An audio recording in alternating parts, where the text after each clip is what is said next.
குடியாத்தம் அருகே கிராமத்திற்குள் உலா வரும் சிறுத்தையை கூண்டு வைத்து பிடிக்க பொதுமக்கள் வனத்துறை அலுவலகம் முன்பு அமர்ந்து தர்ணா போராட்டம்.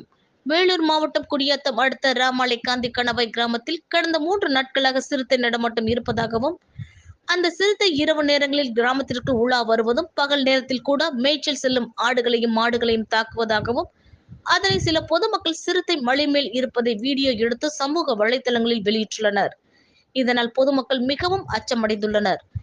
சிறுத்தை கிராமம் அருகே மலை மேல் உள்ள புதருக்குள் உருமும் சத்தம் கேட்பதால் கிராம மக்கள் அச்சமடைந்துள்ளனர். வன விலங்குகளை தாக்கும் சிறுத்தை குழந்தைகள், முதியவர்கள், மனிதர்களை தாக்குவதற்கு முன் அதனை கூண்டு வைத்து பிடிக்கும்படி குடியாத்தம் வனத்துறையினருக்கு கோரிக்கை வைத்துள்ளனர். ஆனால் இதுவரை சிறுத்தையை பிடிப்பதற்கு எந்த ஒரு நடவடிக்கையும் எடுக்காததால் ராமாலை காந்தி கணவாய் பகுதியில் இருந்து 20க்கும் மேற்பட்ட பொதுமக்கள் குடியாத்தம் வனத்துறை அலுவலகம் முன்பு அமர்ந்து தர்ணா போராட்டத்தில் ஈடுபட்டனர். பின்னர் வனத்துறை அதிகாரிகளிடம் சிறுத்தையை கூண்டு வைத்து பிடிக்க புகார் மனு கொடுத்தனர்.